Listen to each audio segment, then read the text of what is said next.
Welcome to Between the Rows, where you get to hear the stories behind the stories in Canada's leading farm publications.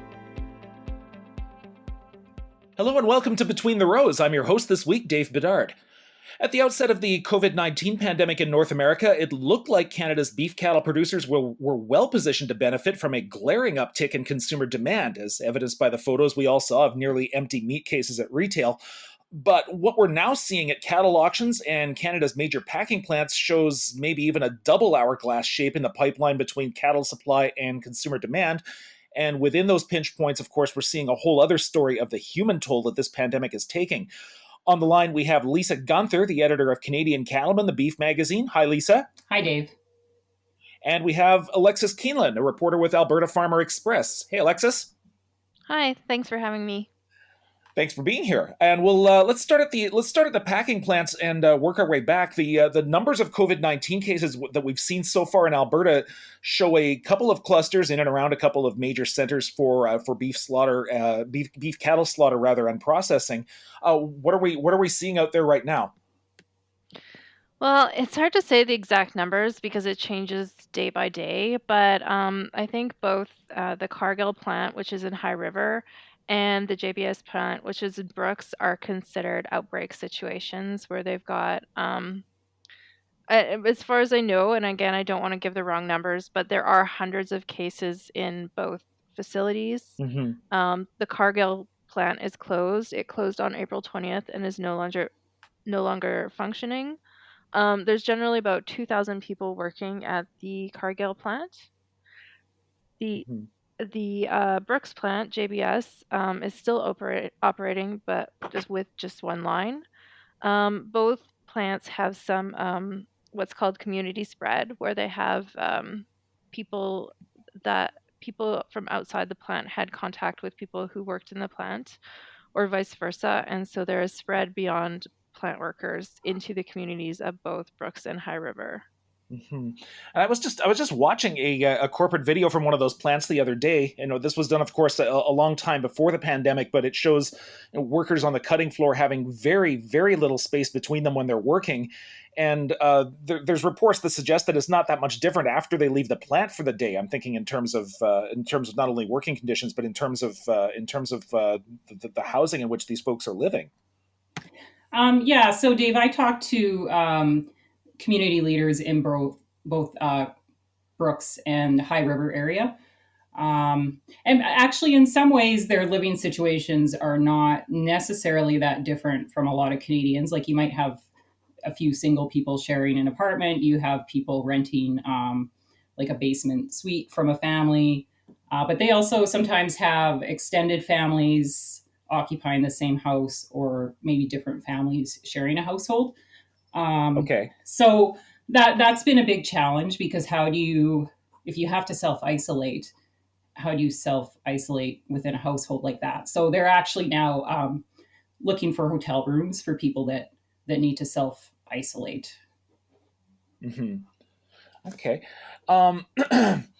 Now, so we have these two major plants that are either in shutdown or slowdown mode, and one of our market experts, Jerry Clausen, he said in his online column today, Tuesday as I speak, on our websites that packers aren't really showing their bids right now, and major feedlots haven't been particularly active at markets.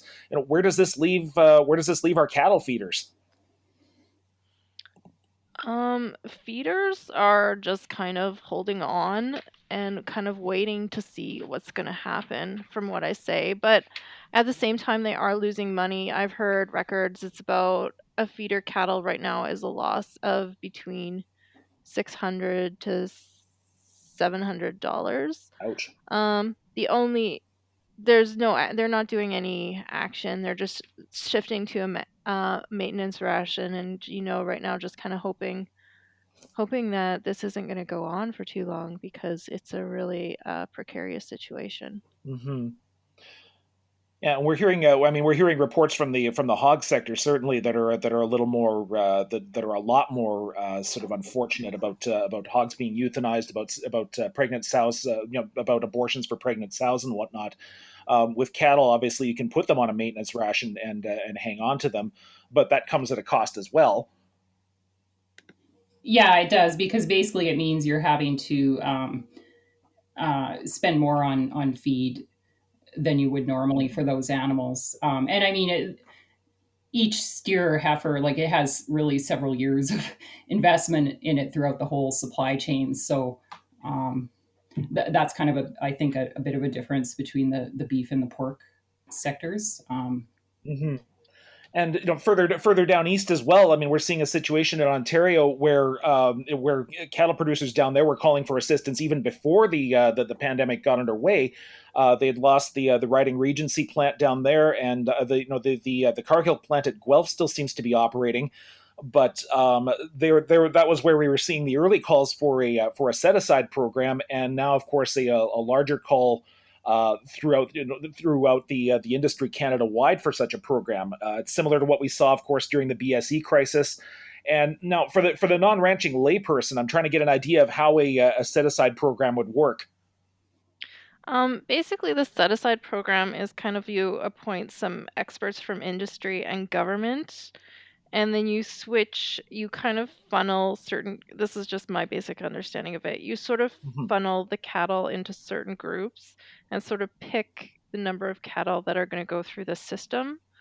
It could be quarterly, monthly, weekly, and you're really maintaining them on rations so they're not gaining as quickly.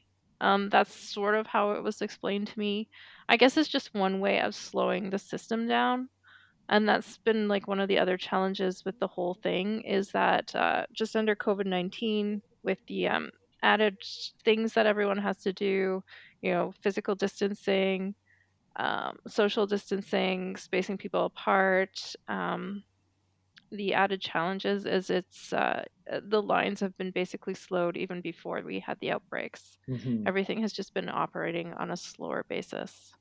Mm-hmm. And of course, the big difference in this case too is that during BSE we had packers, but they were cut off from export markets, and that limited their need for cattle all the way down the road. In this case, however, you've got market demand for beef out there, but you've got a pandemic that's affecting packer employees, and either way, the end result is the same.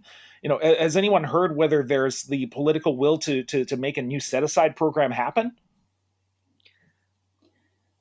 So the last town hall I had tuned into, they were speaking with government officials, and it seemed like they were somewhat optimistic that there would be progress, but there hasn't been any announcement yet that I'm aware of.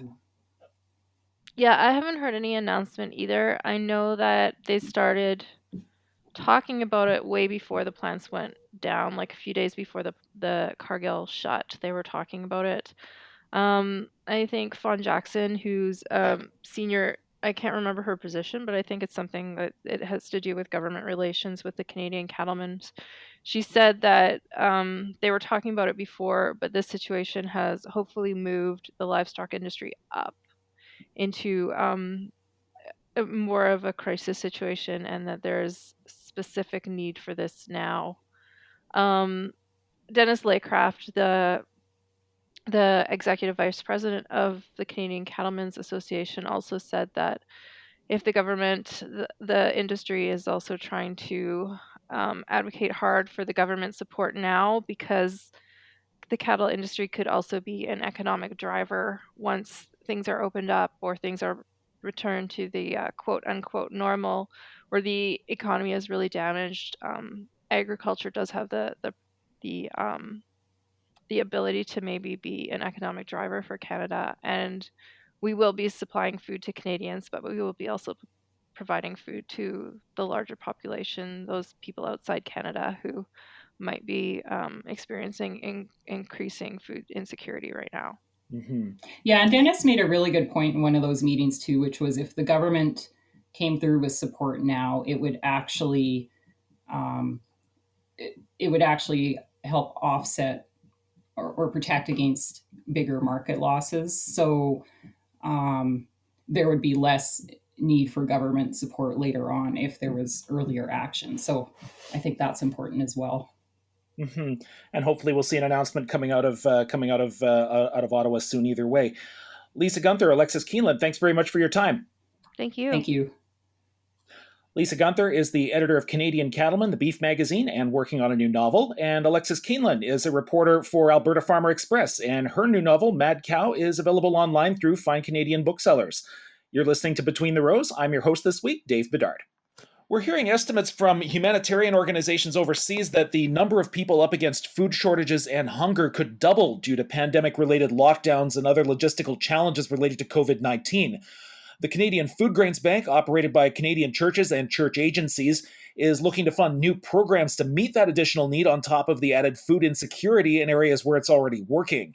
On the line, we have Jim Cornelius, the Executive Director of the Canadian Food Grains Bank. Mr. Cornelius, hello and welcome to Between the Rows. Thank you for calling. Now, I've been following the interactive map of how COVID-19 has affected countries worldwide, and it doesn't seem to have had yet anywhere near the same impact in developing countries as it has here in North America and in Western Europe. Is there a sense of whether the virus has already hit those places and it's just not being confirmed through testing, or is it just a matter of time? That's a question that we're all asking and don't have an answer for. We don't know whether there's widespread of the virus, but it's not causing the same health effects because in many of these countries, you have a very different demographic than you have in Canada, with populations being much younger. Don't have concentrations of the elderly in seniors' homes. So it might end up sort of having quite a different impact on the health status. But what we are seeing is with governments trying quickly to make sure it doesn't spread rapidly, is they're then having these shutdowns, and that's having a very dramatic effect on households across those countries. Mm-hmm. Now, we often hear that modern hunger isn't so much a matter of a lack of food supplies, so much as a matter of the logistics and getting food to where it's needed. COVID-19 seems to have exacerbated that problem. Uh, What can you tell us about the specific problems in getting food from point A to point B in countries where the Food Grains Bank operates? Yeah, I would say that the food supply chains are not badly disrupted at this point. The biggest impact is on people losing their jobs, losing their livelihoods. Many people in these countries live day to day through in the informal economy, petty traders, day laborers, and for a lot of those people, they have lost jobs literally overnight, and they do not have bank accounts or savings or credit lines. So while there may be food in the markets, they simply don't have the cash to be able to buy it. So it's what's needed quickly is for either cash or food to get to those households, just as direct assistance. Not unlike what's happening in Canada with the CERB, where with people have lost jobs overnight, government is trying quickly to get cash into people's hands so they can pay their rent and buy groceries. So I would say that's the biggest crisis we're seeing right now. There are some disruptions to food supplies, but they're not major yet. Although we are monitoring that closely, and I know some governments initially put some pretty tough restrictions in place, and then saw that it was creating problems, and so I've lifted some of those restrictions to try and ensure that traders can move food and that farmers can get food to markets as best possible. And what can you tell us about the Food Grains Bank's role in addressing these issues? Our first priority right away was to ensure that our feeding programs and food assistance programs were able to continue because the people that we were providing food to were already in an emergency situation. Um, so we had to work quickly with our partners and member churches to try and ensure those programs were not unduly disrupted. And unfortunately, most of our partners on the ground have been able to quickly adapt their programs. We've been able to continue to get food into the communities that are needing it. Um, so we're really happy that we've been able to keep these programs going, and we're continuing to work with partners to make sure that happens in the longer term. And so now we're now starting to work with partners to say, how do we respond to the increasing needs in many of the communities in which they're working? Because needs are growing now as livelihoods are being lost, jobs are being lost. And so that's the second phase for us.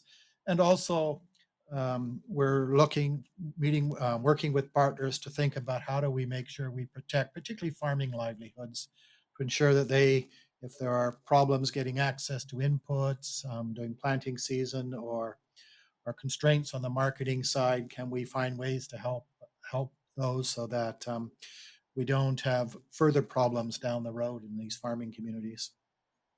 Hmm. Now you're looking to get you're looking to get new programs set up overseas as well. Are there areas where the Food Grains Bank isn't yet operating that it's now looking to do so, and why those areas specifically? I don't think we're really going to move into new areas.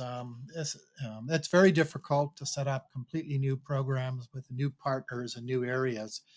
We are very much focused on those parts of the world where we're already present, where we already have partnerships, and that they're able to begin to scale up their operations and to deal with the rising needs. We're already working in some of the most vulnerable communities around the world, and so we want to stay focused on those areas and those communities because the needs are increasing there, and we have the capacity to respond there. Now, we hear more these days also about how developing countries don't necessarily need actual, tangible food aid in the form of food from Canada and other developed countries. But from the perspective of Canadian grain growers and from other farmers here in Canada who are just about to start putting crops in the ground or who are already trying to harvest what's left of last fall's crops, what can they do to help in the Food Grains Bank's activities at this point in the year? Yeah, we're very hopeful that many of the farm groups that continue to that plant a crop for us will continue to do so. The growing projects will continue. Um, so that's our first priority. Um, and we're encouraged that so many of the projects seem to be um, operating and planning to go ahead and plant a crop for us this year because the needs are going to continue well into next year in many of the areas in which we're working.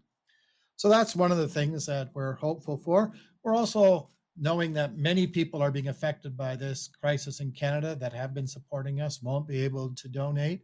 So those that are able to, that are still able to have the livelihood they need and funding, we're hopeful that they will be able to continue with their support for us and possibly even increase it this year to make up for those that just aren't able to. Hmm. Well, we'll certainly keep an eye on that and on developments overseas in the future. Jim Cornelius, thank you very much for your time. You're welcome. Thank you for calling. Jim Cornelius is the executive director of the Canadian Food Grains Bank. You're listening to Between the Rows. I'm your host this week, Dave Bedard.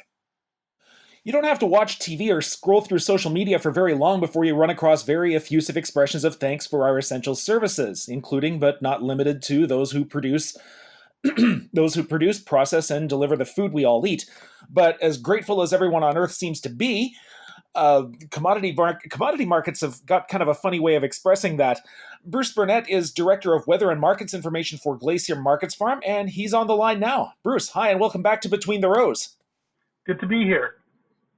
So there doesn't seem to be a lack of demand for food, certainly. Let's talk about what else out there is causing ag commodities to send the signals we're seeing now.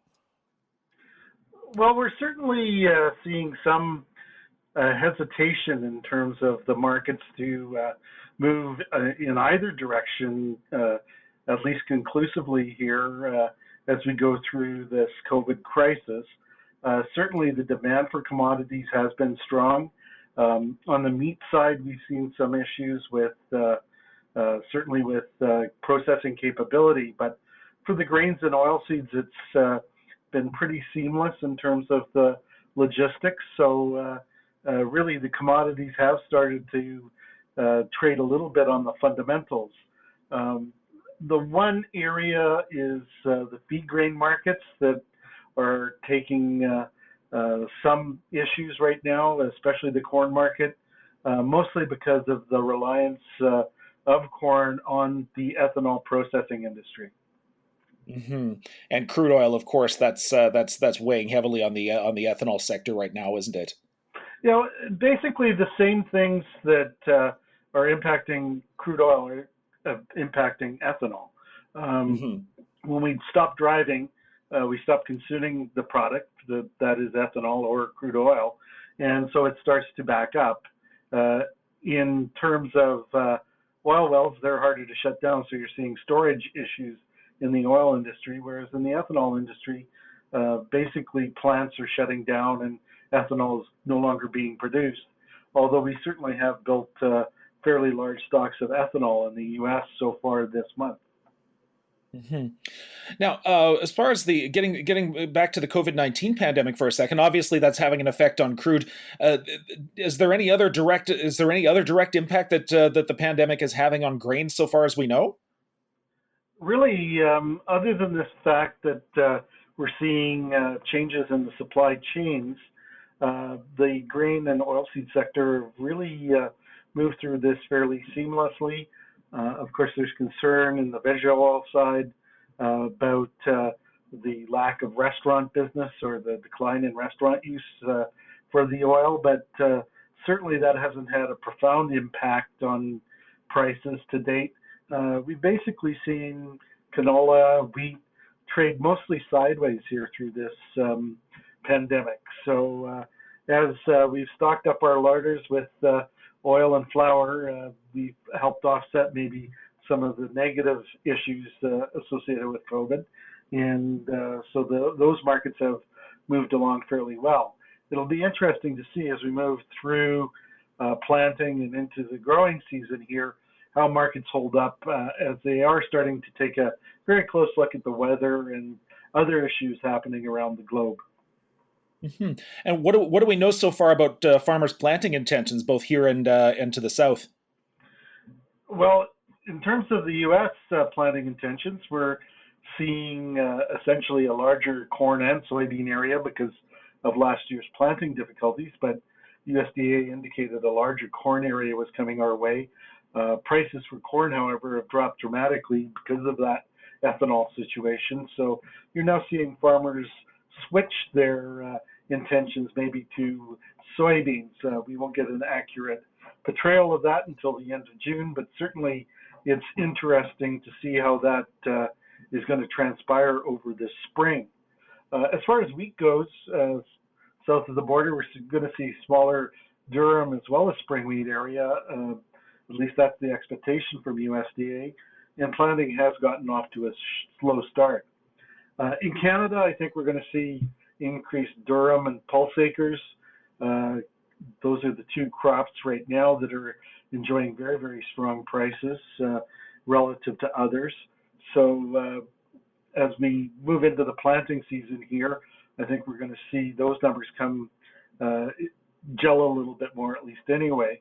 We'll get a Statistics Canada report on May the 7th, indicating what the planted area intentions are of farmers on the prairies. Although, again, I think like the U.S., we're going to maybe see some last-minute switching here with additional pea and lentil acres going in at the tail end. And what are the weather maps showing us so far? I mean, I'm seeing a lot of photos out there of farmers who are very happy to be out on the fields. Some of them doing field prep work, and of course others out there with their combines scraping up what was left over from last year. Yeah, this spring actually has been not too bad so far. We certainly were cool through the first half of April and only saw a warm up here in the last week. But we've remained fairly dry throughout the prairies over this April, with the exception maybe of some of the northern growing areas where we did see some additional snow at the beginning of the month in late March as well. So that's allowing us to get out into the fields in a sort of a reasonably timely fashion. I would say we're probably right on schedule right now for planting this year's crop. Most of the planting so far has been done in the southern prairies, south of Highway 1, as well as into parts of the central growing areas. We'll see the northern regions start up maybe later this week and into early next week, as those areas still have a fair amount of crop to harvest from last year as well. Mhm. So I guess we'll keep watching the skies and hope for continued optimal weather. Bruce Burnett, many thanks for your insight as always. Thank you. Bruce Burnett is Director of Weather and Markets Information with Glacier Markets Farm. That's our time for this week, but we'll be back next month, which is to say next week, with more from the Glacier Farm Media family of publications. Thanks for listening to Between the Rows. I'm your host this week, Dave Bedard. Between the Rows is a production of Glacier Farm Media, Canada's leading farm publisher. We'd love to hear what you think of the show and invite you to send your comments to btr@farmmedia.com or visit us at membersgetmore.ca and sign up today